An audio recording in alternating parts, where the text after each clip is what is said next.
እዩ ከእስር ቤት አመለጠ። ማሚቲ ታገተች። ርብቃና ኢዮብ ምን ማድረግ እንዳለባቸው ግራ ገብቷቸዋል። ምክንያቱም የመጀመሪያ ጥቃት ሊያደርስባቸው የሚችለው ለነሱ ስለሆነ። አሰላሙ አለይኩም ወረህመቱላሂ ወበረካቱ። ውድና የተከበራችሁ የፍቅር ጎጆ ቤተሰቦች እንዴት አደራችሁ? እንዴት ዋላችሁ? ሁላችሁንም እንደ ሰዓት አቆጣጠራችሁ በያላችሁበት ሰላማችሁ ይብዛልኝ። ዛሬ ይዤላችሁ የመጣሁት ርብቃ ድራማን ክፍል 40 ነው። እነሆ እንድትከታተሉ ይጋበዝኳችሁ። ለዚህ ቻናል አዲስ ከሆናችሁ ሰብስክራይብ በማድረግ ቪዲዮውን ይጀምሩ። ነባሮች ደግሞ ላይክ፣ ሻር እያደረጋችሁ እንድትተባበሩኝ በአክብሮት እጠይቃለሁ። እኔ ወደ ቪዲዮ አመራለሁ። ኢዩኤል ወይም እዩ ከእስር ቤት አመለጠ።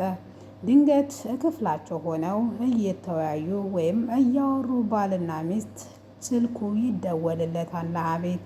እሷም ፈጠን ብላ ርብቃ ስልኩን አንሳው ትለዋለች። እሱም እሺ ብሎ ስልኩን እንዳነሳው ከፖሊስ ጣቢያ ነበረ። ከፖሊሶቹም እዩ እንዳመለጠና የመጀመሪያ ነገር ጥቃት ሊያደርስባቸው የሚችለው ለእነሱ እንደሆነና ፈልገው እስከሚያገኙ ድረስ ራሳቸውን እንዲጠብቁ ይነግሯቸዋል። ቶሎ ስልኩን በፍጥነት ዘግቶ ይነግራታል። እንዴት እንደዚህ ይሆናል? እንዴት አንድ ነገር ለ30 ዓመት የተፈረደበትን ሰውዬ ለአንድ ቀን ሊለቁ ቻሉ? እንዴት አንድ ወንጀለኛ መያዝና መከታተል ያቅታቸዋል? ያ ሁሉ ፖሊስ እያለ ሲጀመር እኔም ማቅ ነበር ይህን እንደሚያደርግ። ልጁ እኮ ምንም ነገር አያቅተውም እያለች ርብቃ ትበሳጭ ጀመር። አቤልም በቃ የኔ ውድ ተረጋጊ።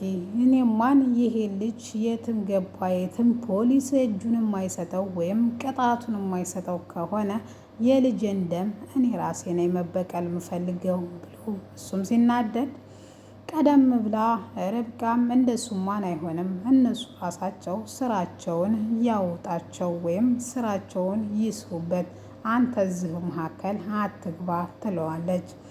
በጣም ስለተናደደ እኔ ምን ማድረግ እንዳለብኝ አላቅም፣ እንዴት በዚህ በፍጥነት ሊወጣ ይችላል ይላታል። እሷም እዩ ምንም ነገር አያቅተውም፣ ለማንኛውም አቤላ አንተ ተረጋጋ ብላ ውዷን ባሏን ካረጋገች በኋላ ኢዩኤል ደግሞ ወደ መቲ ቤት ነበረ ከእስር ቤት እንደወጣ ያመራው። መቲ ወደ ውጭ ልትሄድ ፕሮሰሷን ስለጨረሰች ልትዘጋጅ ነበረ። ድንገት በር ላይ ቆሞ ስታየው በጃኬት ማንም ሰው እንዳያየው ማክስን ጨምሮ ስለተሸፋፈነ ግራ ገብቷት አንተ ማነህ እያለች ስጮህ፣ እሱም ጃኬቱ ወይም ኮፍያውን ከላዩ ላይ በማንሳት ማንነቱን ይገልጻታል። እሷም ደንግጣ እየተርበተበተች እንዴት መጣህ? እንዴት ልትመጣ ቻልክ? እያለች ስጠይቀው ምን ነው መምጣት አልነበረብኝም? ከአንቺ ሌላ መሄጃም መጠጊያም እንደሌለኝ እያወቅሽ ለምን ይሄን ትኛለሽ? ይላታል።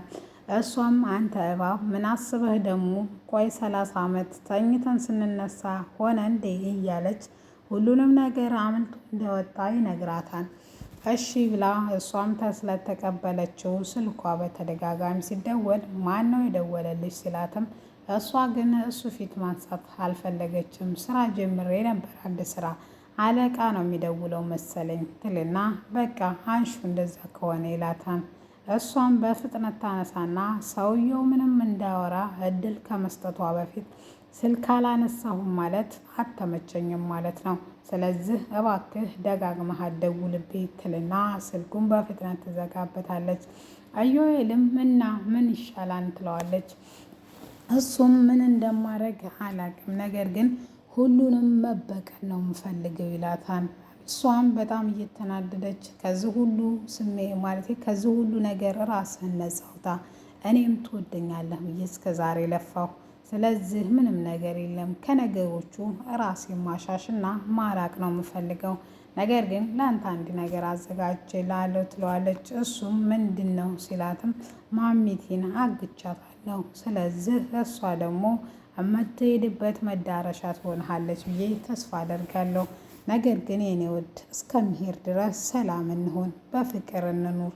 አስበኸዋን? ያኔ ለገንዘብ ብለህ አቤልን ባታስተዋውቀኝ እህኔ ደህና ዓለም ውስጥ የቀለጠ ፍቅር ውስጥ ነበርን ትለዋለች። እሱም የማይሆን ነገር ነገር የለም። ሁሉም ነገር በምክንያት ነው የሆነው። የቱንም ያክል ቢያስኬደኝም ህልሜን ሳላሳካ ገንዘቡ አይሳካልኝ ሁሉንም እያንዳንዳቸውን በጥይት አናታቸውን ብዬ እገላቸዋለሁ ይላታል። እሷም እሺ ብላ ማሚቲ ወደ ታሰረችበት ወይም ወደ ታገተችበት ቦታ ትወስዳታለች። ከዚያም ማንንም ስላላየች ማሚቲ ያገታት ኢዩኤል መስሏት ነበረ። እንደዛ ነበር አነጋገሯ። ይኸውልሽ የኔ እናት አሁን ድምፅሽን አጥፍተሽ እንደምን አይነ ብለን የምትሳሲላትን ልጅሽን ታልገልብሽ ወይም እውነቱን ገንዳ ውስጥ ጥለሻት እንደሄድሽ ካልነግራት በፊት እንደዚህ እንደሆንሽ ሁሉንም ነገር ታስተካክያለሽ ይላታል። እሷም ምንም ነገር አቤል ላይ ማድረግ እንደማትችል ብትነግረውም ይሄ ማለት በልጅሽ ሞት ላይ ፈርደሻል ማለት ነው ይላታል። ትንሽ ካስፈራራና አንተ ውሻ አንተ አረመኔ አቤልንና ርብቃን የኔን ርብቃን ተዋቸው ብትለውም እየሳቀባቸው ዋጋችሁን ሁላችሁንም እሰጣችኋለሁ ይላትና ከዛ ከቦታ ይሰወራል። መቴ በቦታው ትገኛለች። እሷም የኔ ልጅ ምንድን ነው እንደዚህ የምታደርጊው? ማን ያገተሽ መስሎች ነው ስትላትም ያገተኝማን ኢዩኤል ነው ስትላት ተሳስተሻን እኔ ነኝ ያገትኩሽ ትላታለች። ለምን የኔ ልጅ ስትላትም ለሰራሽው ስራ ከመሄዴ በፊት ዋጋሽን ማግኘት አለብሽ ትላታለች። ማሚቴም የኔ ልጅ እንደዛ እኮ አይደለም ስትላት ልጄ ልጅ አትበይኝ፣ እኔ ልጄ ተብዬ ያደግኩ ልጅ አይደለሁም እንኳን ልጄ ተብሎ አድጎ ቀርቶ ትልና እስቲ የሆድሽን ሁሉ ንገሪ ትላታለች። የሆድን አውጥቶ መናገር ውስጡ የራስን ድክመት መናገርና በሰዎች ፊት መገመት ነው። ስለዚህ እኔ ማንነቴን ለማንም አልናገርም ትላታለች። እሷም ልጄ ልጄ እያለ ብትላትም ይሄን ልጄ ልጄ የምትያትን በታቆሚ ይሻልሻል፣ ምክንያቱም በቅርቡ መሞትሽ ነው። እኔ ልጄ ተብዬ ስለማላቅ ስሜቱንም አላቀውም ትላለች። እሷም እሺ በቃ ብላ መልሳ አፏን አግታት ወደ ኢዩኤል ጋር ወይም ወደ ቤቷ ትሄዳለች።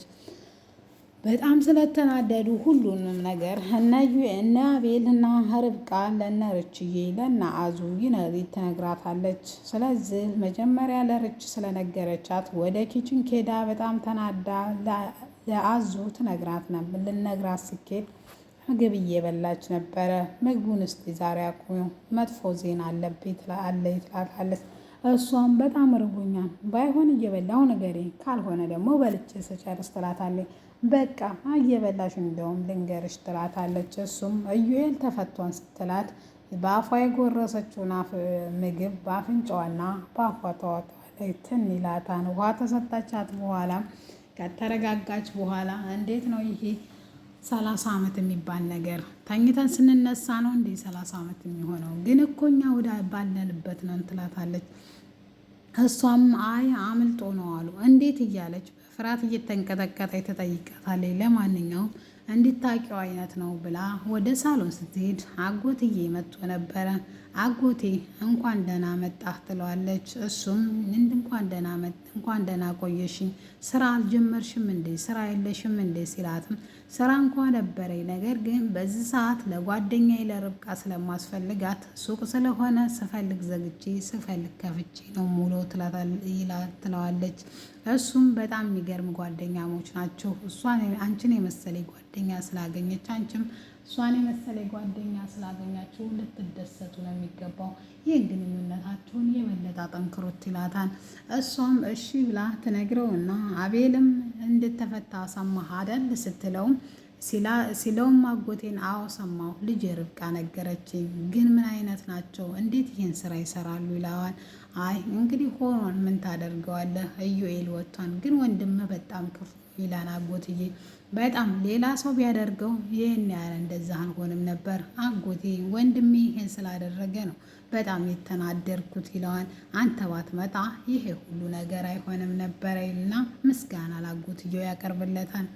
አይ ችግር የለውም ግዴታዬን ነው የወጣሁት ትለዋለች። ርብቃም ትመጣና አጎትዬን ረብቂ የት አለ ወይም የት አለች ማሚቴ አልማዝ ሲላትም አይ ዘመዶቼን ወይም አክስቶችን ልጠይቅ ብላ ሄዳለች ትለዋለች። እሱም ቀድሞም መርሳት አልጀመረችም ነበረ፣ ይቺ ብሎ ወሬውን ሊጀምር ሲል ምን ነው አጎቴ እንደዛ ማናት በል ትንሽ ማስታወስ ችላ ነው ትለዋለች። እንደዛ ከሆነ ጥሩ ግን አይመስለኝም ትለዋለች። ኢዩኤልን መቲ እየተከታተለችው ነበርና ወደ ቤት ሲገባ በስልክ የሚያወራውን ሁሉ እሷ የማሚቲ ልጅ እንደሆነች ተነግረዋል። እያወራ እያለ ትሰማዋለች። እሷም ቀረብ ብላ ሁሉንም ከሰማች በኋላ ድንገት በሩን ትከፍትና ኢዩኤል ምንድን ነው ያወራኸው? ሁሉንም ነገር ንገረኝ ትለዋለች። በቷቷችሁ ምክንያት ወይም በንቀሳችሁ ምክንያት አንቺ የማሚቴ ልጅ መስለሽ ነበር። ማሚቴ የጠፋች ልጅ አለቻት፣ ነገር ግን አይደለሽም ይላታል።